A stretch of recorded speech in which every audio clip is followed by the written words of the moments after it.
Bonsoir à tous, bonsoir à toutes. Pendant que la tempête rugit au dehors, je suis confortablement installé dans mon fauteuil. Pas très bon pour mon dos d'ailleurs, je ne vais pas rester là très longtemps. Mais je vais en profiter quand même pour vous faire une petite vidéo qui concernera le silence radio, ou de moins quelque chose qui s'apparente à cela. Alors, je vais me baser sur mon expérience personnelle, passée. Je ne la situerai pas dans le temps, cette expérience, ainsi vous ne pourrez pas savoir à qui je fais allusion. Vous ne le saurez pas de toute façon, puisque je ne donnerai évidemment aucun nom, aucun endroit précis, aucune ville, aucune entreprise, etc. Donc pas de danger, mais je ne le situe pas dans le temps, ça mettra encore plus de piment. Alors, voilà l'explication, voilà ce qui s'est passé. J'étais en relation, par courriel, avec un ou une collègue d'une autre structure. Je correspondais pour des motifs professionnels au départ. Ensuite, au bout d'un moment, même assez rapidement, les échanges ont pris une autre tournure. J'ai dû faire une plaisanterie et la personne a rebondi sur cette plaisanterie. Il faut dire aussi que le ton qu'elle utilisait m'avait incité à me lâcher un petit peu. Donc voilà, on discute par mail en plus de notre travail. D'ailleurs, on n'en abuse pas, rassurez-vous, on n'était pas des tirs au flanc, ni des colporteurs de je ne sais quoi. Et au fil des mails, il y a une sorte de sympathie qui se finit par se créer et qui aurait pu déboucher sur quelque chose peut-être d'amical. Voilà, peut-être, avec un petit A dans un premier temps. Voilà, bon. Alors, ça continue comme ça pendant un certain temps, on va dire peut-être pendant un mois, je ne sais plus, c'est un peu ancien, je ne peux plus le dater. Et au bout d'un moment, la personne part en vacances. Donc, elle m'explique qu'elle va partir en vacances et qu'on ne pourra plus correspondre. Bon, je lui dis, mais prenez mon adresse mail perso, voilà, personnelle. Bon, je n'ai pas de message, je ne me formalise pas, j'attends simplement son retour de congé. Durant son retour de congé, nous n'avons pas eu l'occasion de converser puisque notre échange sur le plan, on va dire, professionnel n'a pas eu lieu d'être. Il n'y a pas eu de nouvelles nouvelles à communiquer par mail en fait. Sur le plan professionnel, il n'y avait rien.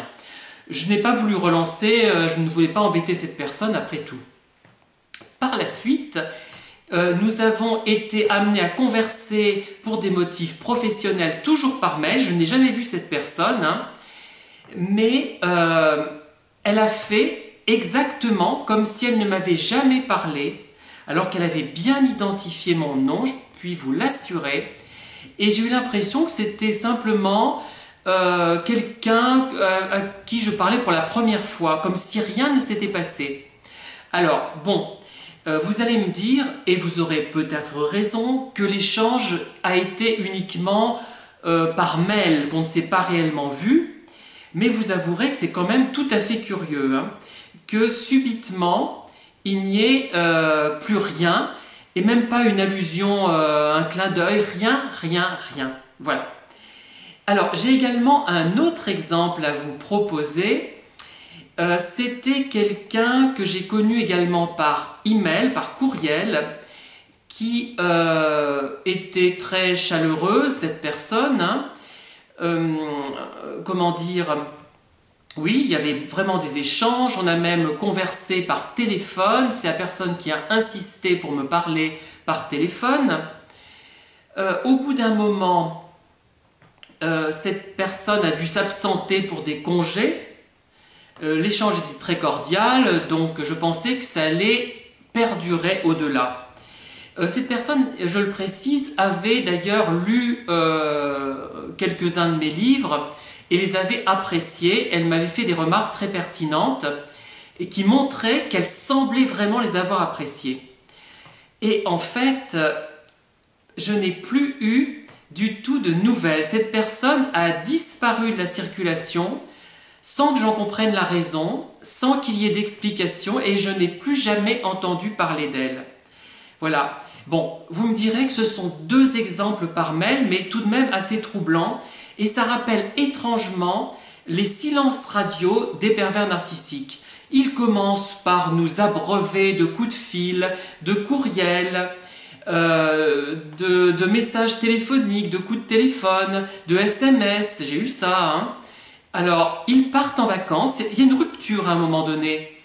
Et après, au retour, on n'a plus de nouvelles. Et si c'est nous qui les relançons, parfois, ils nous disent « mais tu me harcèles au bout d'un moment ». Puisque quand on les a au bout du fil, quand on les a, parce que souvent ils ne répondent pas au téléphone, ils ne répondent pas au courriel.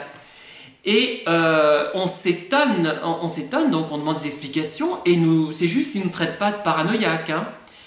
Voilà, et donc ce silence radio, si dans les trois cas c'était du silence radio, peut-être que les vacances, dans les trois cas il y a eu des congés, ont permis à cette personne de réfléchir et de se rendre compte que je n'étais pas quelqu'un d'intéressant pour elle, mais tout de même, enfin, il y a quand même des choses troublantes. Voilà, donc rien n'est sûr, mais je pense qu'il y a quand même quelque chose à creuser dans ces cas-là. Mais moi, les cas comme ça, j'en vis souvent, mais ils me perturbent de moins en moins. Au début, oui, au début je ne comprenais pas, je n'avais pas cette connaissance de la perversion narcissique, en plus je ne pouvais pas l'expliquer de cette façon. Là, je ne peux pas l'expliquer non plus avec certitude de cette façon. Mais il est clair que ce silence radio est là pour nous faire du mal, pour nous faire souffrir, pour nous faire nous interroger, pour nous faire nous remettre donc en question, parce qu'on va se dire « mais qu'est-ce que j'ai fait ?» pour que cette personne qui était si bienveillante, si merveilleuse, si attachée à moi, devienne subitement absolument insensible. Et elles veulent créer en nous une frustration. On est frustré, on est malheureux, on se remet en question. Et c'est, je pense, le but qu'elle veut obtenir. Si toutefois, dans les trois cas, c'était ce genre de choses. Mais de toute façon... j'ai connu, je pense, d'autres silences radio qui étaient tout à fait construits de la même façon, mais là, il est vrai que j'avais juste conversé par mail, par téléphone avec ces personnes, mais c'était quand même déjà une relation bien engagée, des relations bien engagées qui allaient, à mon avis du moins, déboucher sur une véritable rencontre. Voilà, je vous remercie de m'avoir écouté. Et je vous dis à très bientôt, je vous souhaite une bonne soirée, au revoir.